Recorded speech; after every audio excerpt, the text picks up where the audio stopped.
Okay, good morning, everyone. So we'll continue with lecture number 3 today regarding decision trees. This is the third lecture of our MCTE 512 Artificial Intelligence and Machine Learning for Engineers in Botswana International University of Science and Technology. Okay, let me share my screen.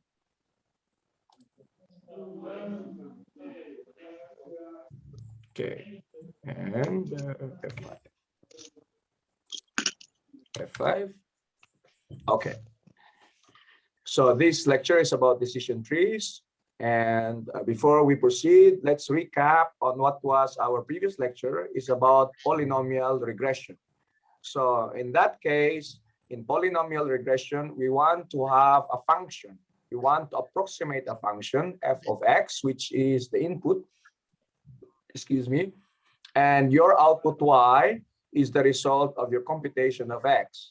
And now, based on the data set, you are given an input x and also an expected output t, which is the target value.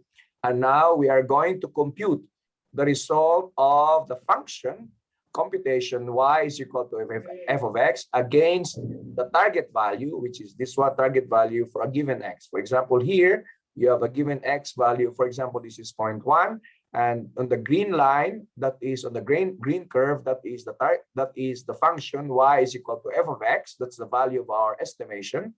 And then on the blue dot, that is our target value. That's the value of t. So now we compare the error between the function of our approximation against the target value t for a given input x.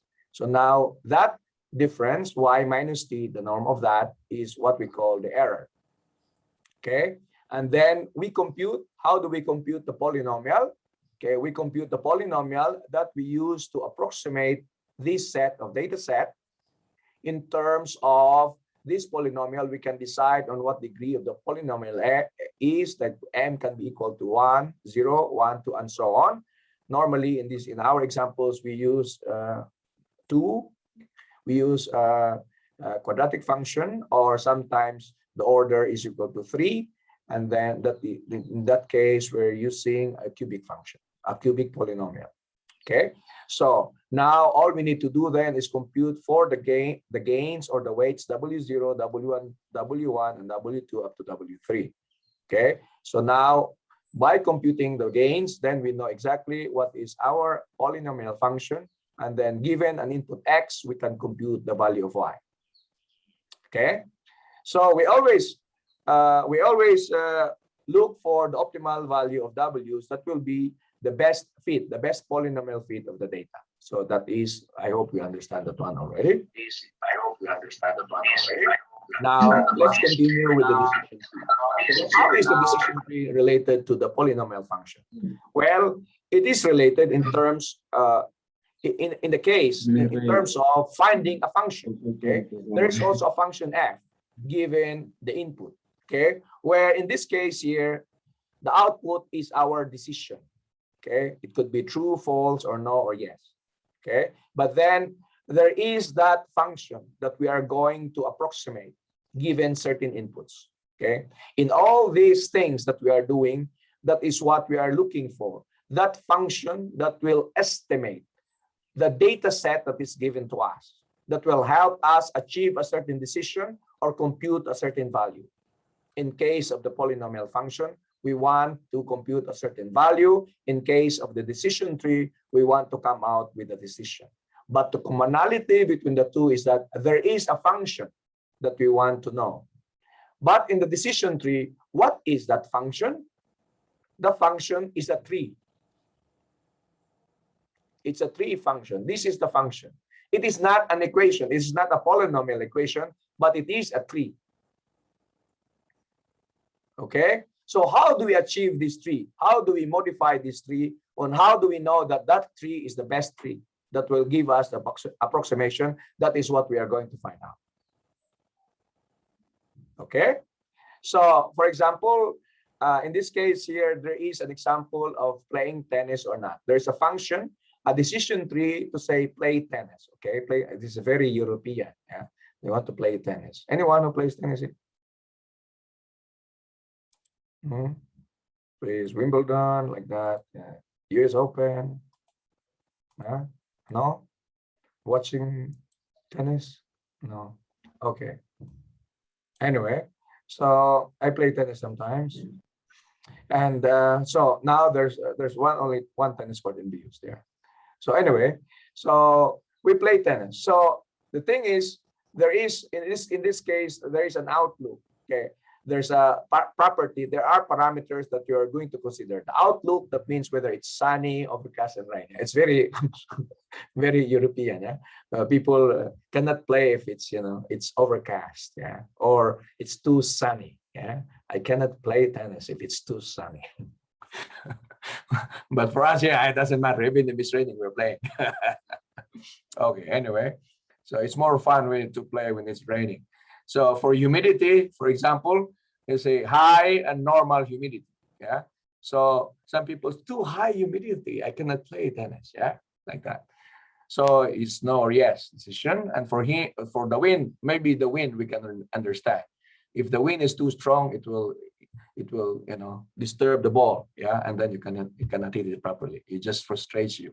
But it could be part of the game. Yeah, the other guy also is subjected to the same wind. So we'll see who's better in terms of having a wind disturbance. In some case, I was playing with my friend on table tennis, and then he was really good. Yeah, it's fine, and I'm having difficulty because we were playing the whole afternoon until evening. When evening comes, I was beating him because there's no more light. There's less light. You can see how people react to a certain disturbance. But anyway, so the thing is here. Based on this tree, we will just look at the anatomy of the decision tree. Okay. So in this case here, there are input parameters. So the input parameters in this F, the input parameters is the function F, are outlook, humidity, and wind. So in this case, outlook there are three variables inside that parameter.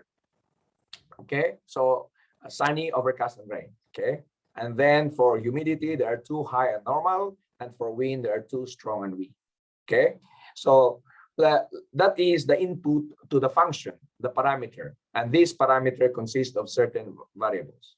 Okay, and then based on those inputs, you can make a certain decision. So how do we make a decision based on the tree? So let's look at the anatomy of the tree first. So at the bottom is the root node, the start of the tree. This is an inverted tree. Okay, it should be roots like that. But if you look at upside down, it's a tree. Yeah. Have you? I always do this. A tree. Have you known the poem Tree? Do you know the poem Tree? Can somebody recite it? I think that I shall never see a poem as lovely as a tree whose hungry mouth is pressed above the sky's sweet flowing breast. You don't know this? It's so nice. Okay, anyway, you can continue. But yeah, so here it looks like a root, but it's a tree. Okay, so we look at the tree like that, an upside down tree where this is your root node and these are your leaf nodes. Okay, those nodes are where our parameters are, and then the branches are the variables of the parameter. Okay, we can call it other way, but in the class we just call it variables and parameters. So the variables are the variables of a certain parameter, and they are the ones that consist our branches, and then the decision are the leaves. So at the end of each branch, at the end of the branches, it could be at the end of one branch, it could be another node that connects to another branch. But at the very end, at the very tip of the branches are the leaves, just like the trees. Okay, so here, yeah, the root node and the leaf node and all these parameters are the criteria that will be answered. They are criteria. Okay, that what kind of, in terms of the parameter, in terms of criteria, what are those that are given? Well, it depends on the decision, will depend on those criteria. Whether it's sunny, for example, if we follow this one, this is how the decision will look like. So if you go from the outlook, for example, the outlook is rain, so we go in this direction. Okay. If the outlook is overcast, the player will always say yes. Will always play tennis. It doesn't matter whether there's high or low humidity. It doesn't matter if the wind is strong or weak. Okay, he will play tennis. Okay, if the outlook, if it's raining, okay, there's still a possibility that he will play tennis. Okay, but then he will look at, if the wind is weak, then he will play. There's a rain and the wind is weak, he will still play, but there's a rain and the wind is strong, he won't play. Okay, so the other case, if the outlook is sunny, okay, there is possibility he doesn't always play when it's sunny. Okay, he always will only play immediately when it's overcast. It's not too hot. Okay, so when it's sunny, he will look at the humidity. If the humidity is normal, then he will play yes. If it's too high for him, he won't play. Okay, that's how you make decisions. Okay, just follow this order. Now, the question is, how do we make such a tree? Which one should we start? Should we start with humidity, or should we start with the root node, for example? Should it be humidity or should it be wind instead of outlook? Should we put outlook here? Should we put wind, humidity, or wind here? I mean, these things that don't really matter. Don't really matter as long as in the same level. What matters is the level of the node, whether it's the first layer, second layer, third layer, and so on. Okay, so there are criteria on how we're going to proceed. Okay, but for now, this is the anatomy of the decision tree, and then we note that this anatomy represents a function f.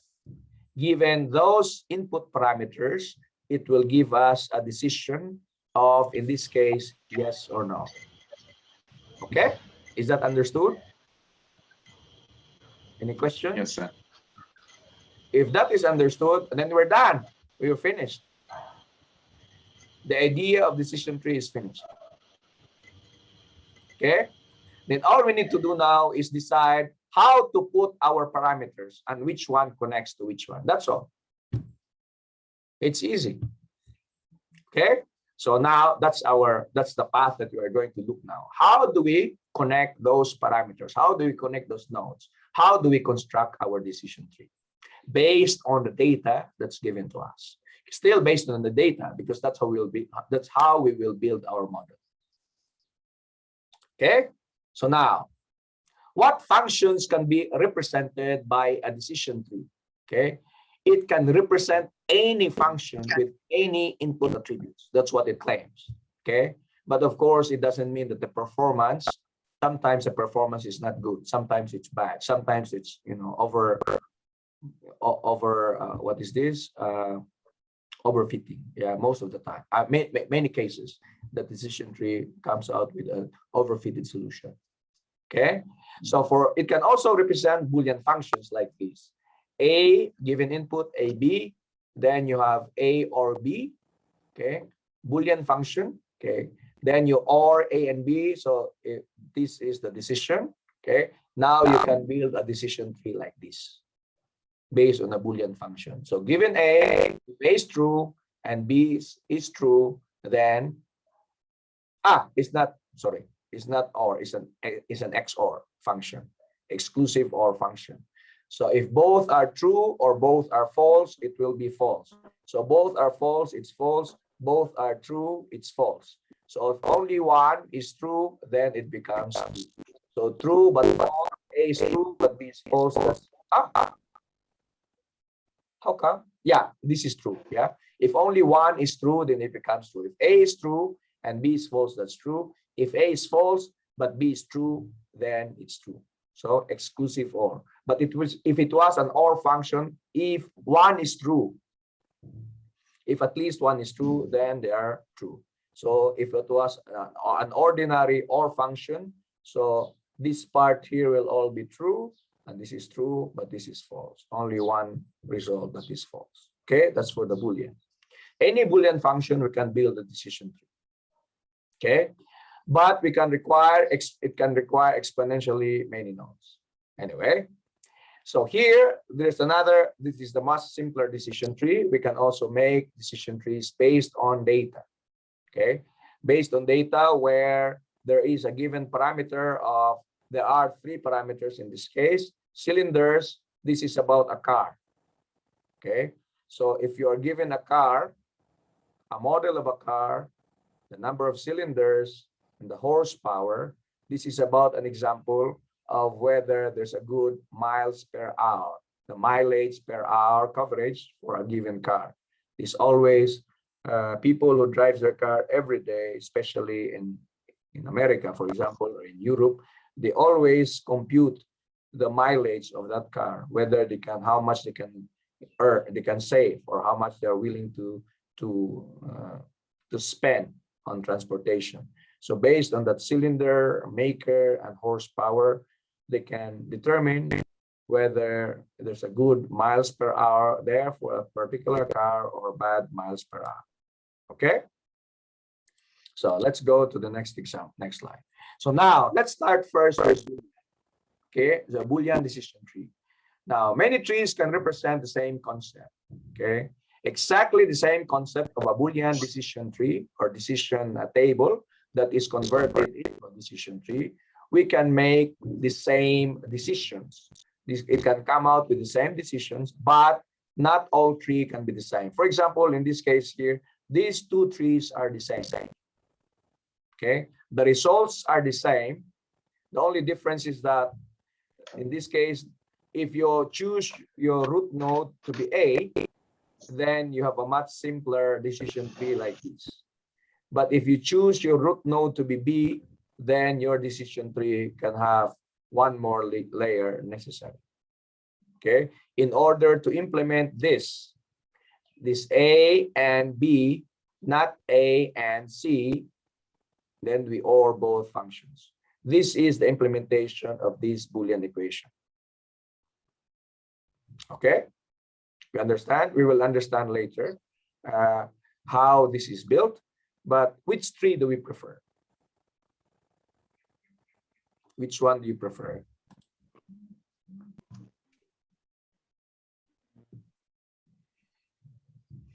Moisi.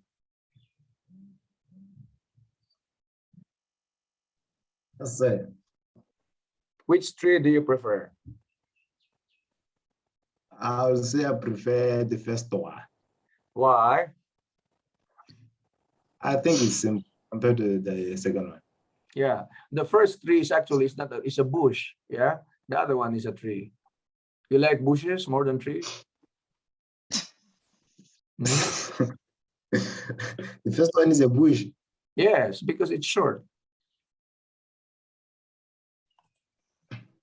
Yeah, I would say I like bush more than trees. Okay, you want a simple one. Well, some people may prefer this one because it's bigger, you know, the shade will become bigger if that was a physical tree. But in this case here, for our case of computation, the more layers you have, the more computations will be necessary. So we prefer the small one, the bush. Okay, so okay, let's have some examples of some videos here. I think these are interesting videos that will make you appreciate this idea more. Let's listen to it.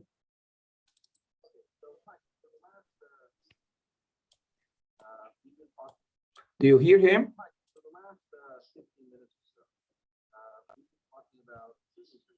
Okay, hold on. I think I need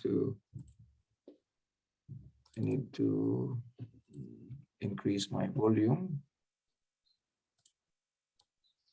You can hear it properly. Without saying too much about the kind. Okay, let's listen. Okay, so Michael, for the last 15 minutes or so, we've been talking about decision trees, sort of in the abstract, without saying too much about the kinds of functions they can actually represent. So for the next few minutes or so, I want to talk a little bit about not just decision trees in the abstract, but exactly how expressive they can be. Is that okay? Yeah, I think that'd be really helpful. I think so too. So in fact, I want to look at a set of functions. And in particular, I'm interested in looking at Boolean functions. Boolean. So what's your favorite simple Boolean function? Implication. What's your other favorite simple Boolean function? Well, I like nor. Right. So what I just heard you say is you like and. So let's do that one. Oh, that's great. That is my favorite. All right. So in fact, let's do very simple and. So how does and work, right? So you've got two attributes, let's say A and B. And this expression A and B is true when? When A and B are true, when they're both true at the same time. Right, exactly. So how would you build a decision tree, given that there are only two attributes, A and B, to represent that function? Okay, so I'd have a node that's A and B. And if No, that's you're not allowed to do that. oh, Every node can be have at most one attribute.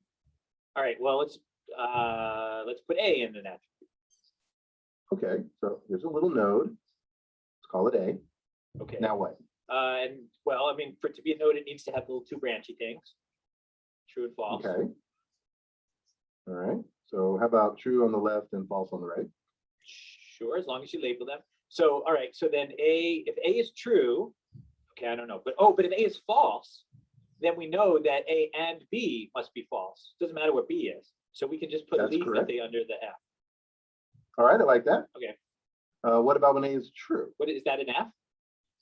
That is an F, and that is a minus sign. Oh, minus sign, I get it. Okay, I thought you were just not done drawing the F yet. Good.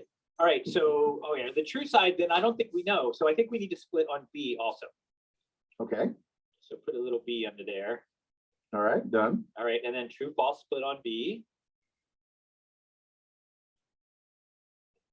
All right, and so now we've got these two cases. So if B is false, then again, it doesn't matter what A was, but A turns out to be true, but it's still it should be a minus sign underneath that. Okay. So it's not, A and B is not true. But if A is true and B is true, then A and B is true. So there should be a plus sign on the left. That's exactly right. Woo. So clearly decision trees, proof by, we just drew it here, can represent the Boolean function and. Sure. At least on Right. two. Now, you said something interesting, Michael. You said it doesn't matter what A is if B is false. So what would happen if I switch A and B around? That's the same. So if B, okay, so in the beginning we say if B is false, it's false. If B is true, we check A. If A is false, then it's false. But if A is true, then it's true. So it actually still represents exactly the same function, A and B. Oh, because A and B is collaborative. No, commutative. Yes? No? Hello? It's one of those things. It's commutative. Commutative. As opposed to associative? As opposed to what? Associative. Well, I mean, it's that too, but I mean, it's the reason that you could just switch those two things and it didn't make a difference is because they play the same role in the function. That's true. And in terms of the representation of decision trees, you know, it doesn't really matter which attributes you pick or the order in which you do them. You might get a better tree or a worse tree, a longer tree or a shorter tree, but for something simple like two-valued and, it really just doesn't matter. Okay. Kind of neat, huh? Yeah. Okay, that's the American professors. They like what they're doing, so you're joking along while they're doing their things. Let's do or.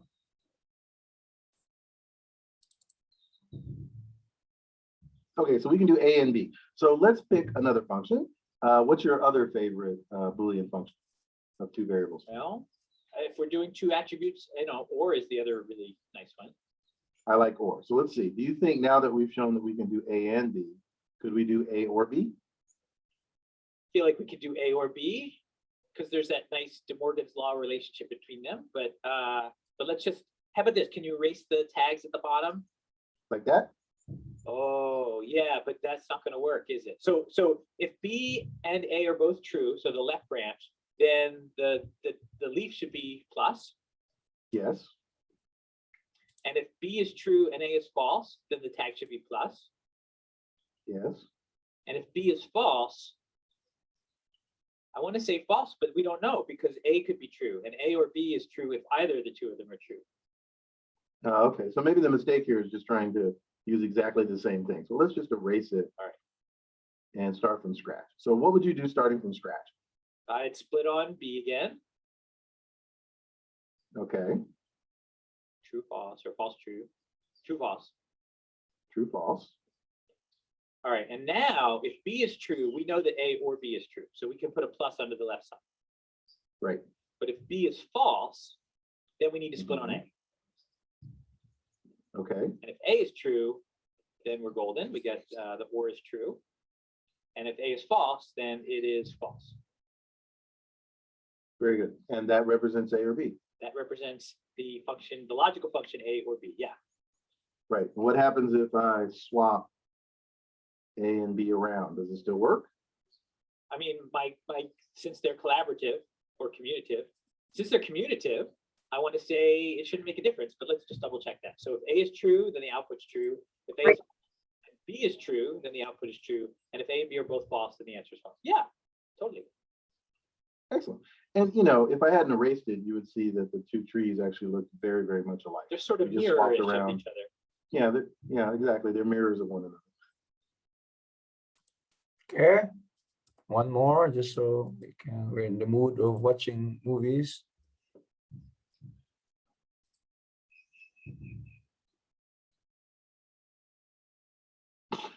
Okay, let's pick one more Boolean function to do.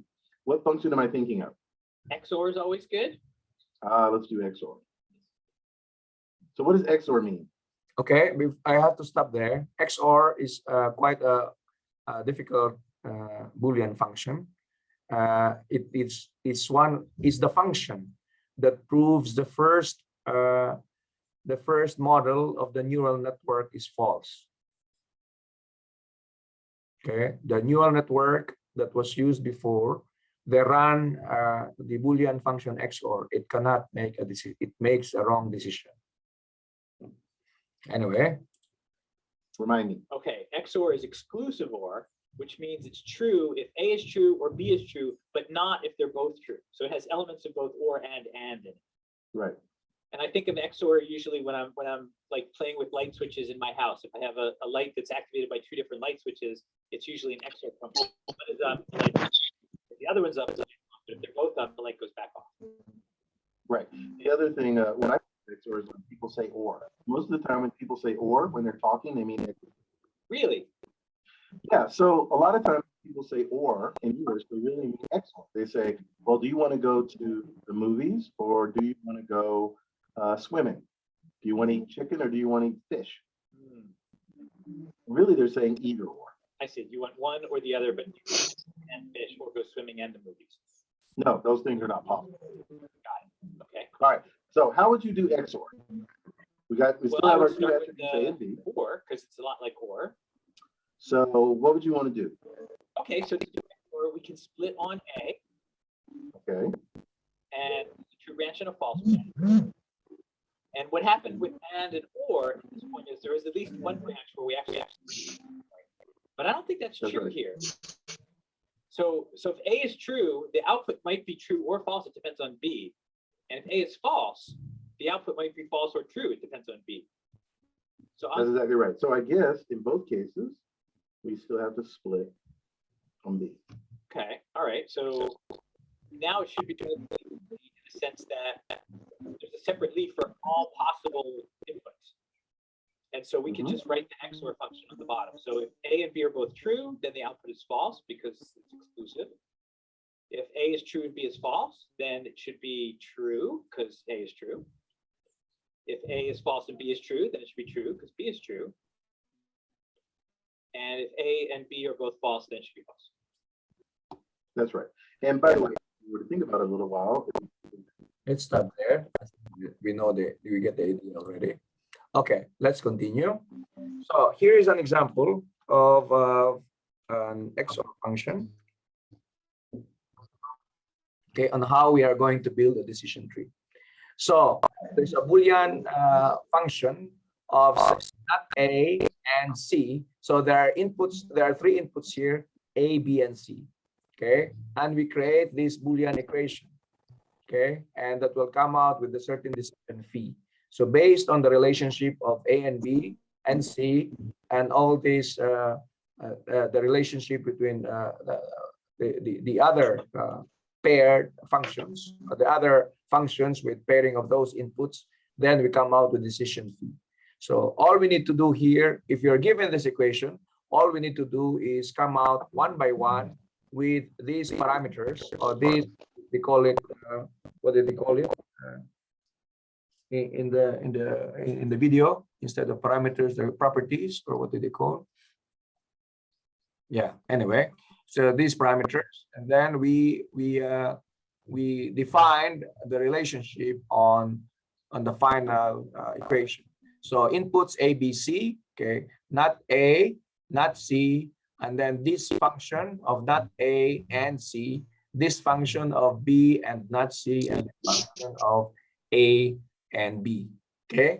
And then based on this table here, we can find, we will know that, for example, in this case, if these are true, so we just put all the combinations of A, B, and C inputs, okay? And then we take these combinations. Now we based our fee based on this decision. I mean, based on this information. So you or the three, this is or, right? This is or, yeah? We or the three functions. So if one is true, then the output is true. Okay, so because we are ORing them. So if at least one is true here, then it's true. So now there's false, that's true, and it's true, and it's true, and this is false. So now this is your output, and this will be the leaf decision of your decision tree. This will be your parameters A, B, and C. So now we can build the tree here. So if we start, okay, based on this table, if we start A, okay, if we start with A node, then our decision tree will be this. Okay, why is it like that? Okay, maybe let's just look at the table. Okay, I wish I can have two. Okay, let's I think we can open the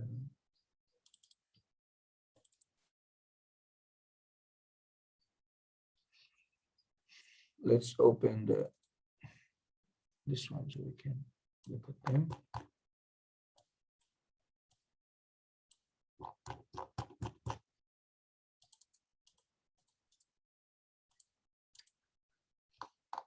Okay, here we can look at them at the same time. Okay, so now then we can have a notepad.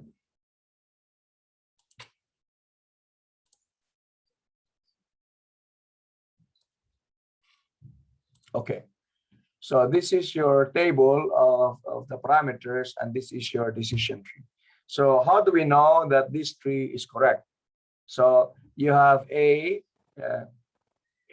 being true or false, and then we create the second node in terms of B, and then the third node in terms of C. So let's check. So in this case here, if A is true and B is true and C is true, then the output is true. But you can see,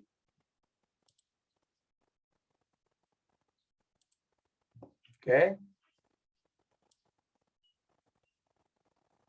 please look very closely. So your A is true and B is true and C is true. So you can see that in this case, in both cases of C being true or false, the output is true. Okay, so as long as A and B are true, C does not matter. The output is always true. So that's why here A is true and B is true. It's enough to come out with the decision that it is true. Okay, C, in this case, C does not matter. So let's go to the next part where true. Okay, this is okay now. So this is done. What about this one? So if A is true, okay, and B is false, then now again, C varies being true and false, but the output is false all the time. Okay, so in this case, again, C does not matter. Okay, C does not matter, the output is still false. So that is the case when A is true and B is false. A is true and B is false, always negative. There, we have already done this, and also we have already done this. Okay, so next, we are done with half of the table now. Okay, let's go to the next one. Where's the color? Let's change color.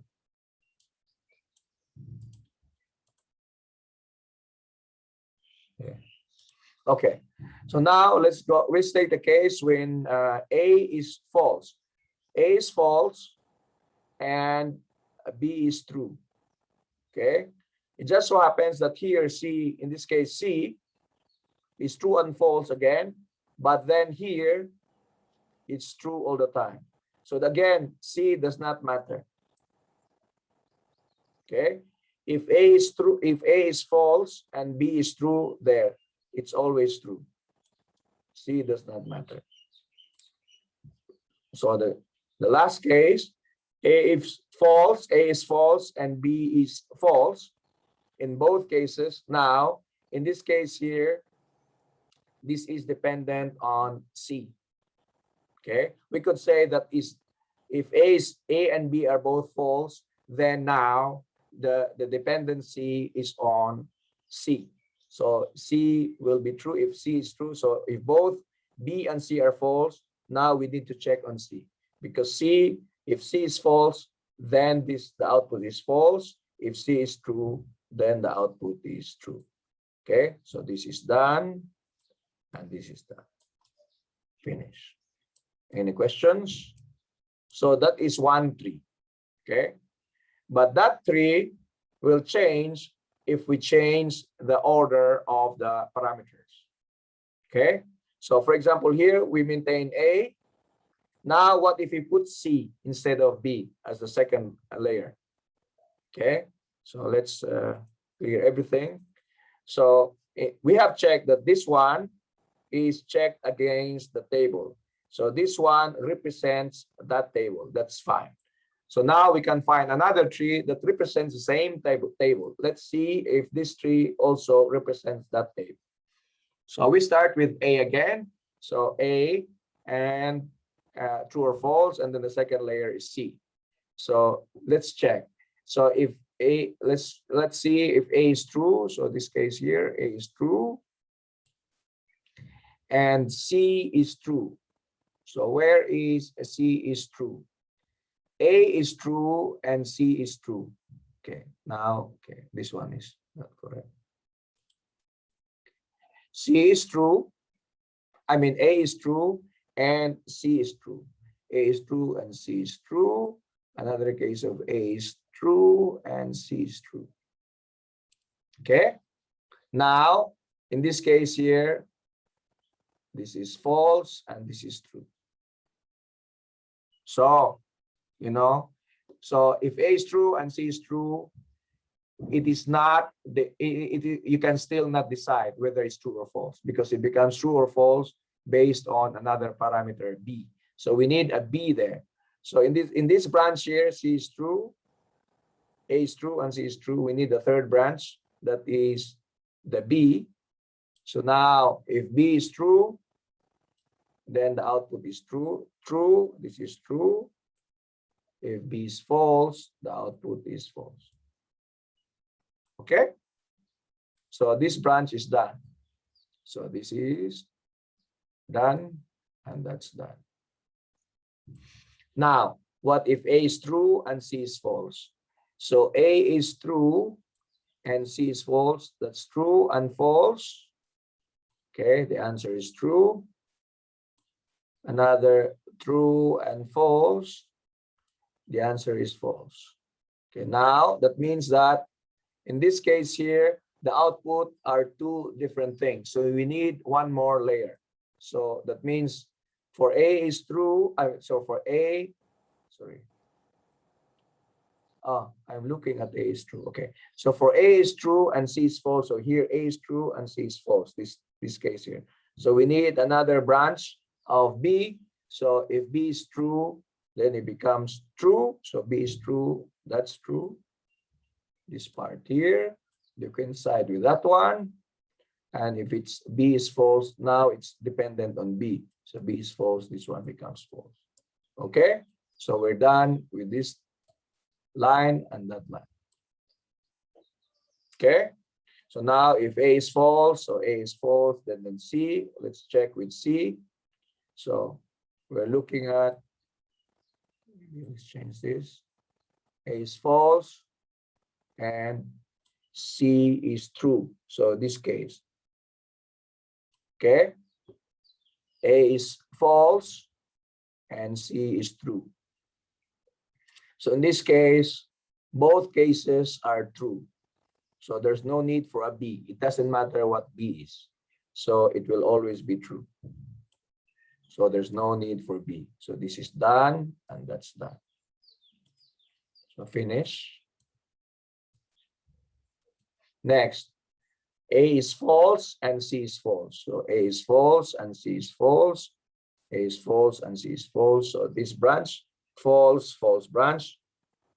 There's a B there, so the result is true and false. So there's a need for a third branch, B.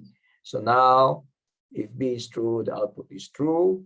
B is true, the output is true. There you go, that's true, and the output is positive. If it's false, the output is false. Okay, finish. So this one is finished, that one is finished. So as you can see, these three here is still equivalent to that table. And these three also equivalent to that table. Depends on which one you want. Okay, of course, in terms of computation, this is much more efficient because there are lesser things to go compared to this one. Okay, the only one that is the only branch that ends on the second layer is this branch here. You have a leaf now, but all of them or the rest, they always have to check with the third layer of the branches. So in this case, only one needs a node. That is the third layer of node. Okay, the rest of them are fine. Okay, so this is a more efficient computation, although the decision is the same. Okay, so it's 12 o'clock. Let's stop here, and then we'll continue after. We'll have 10 minutes break, and we'll continue after the break. Any questions? Or I will entertain questions after the break. Okay, see you after the break.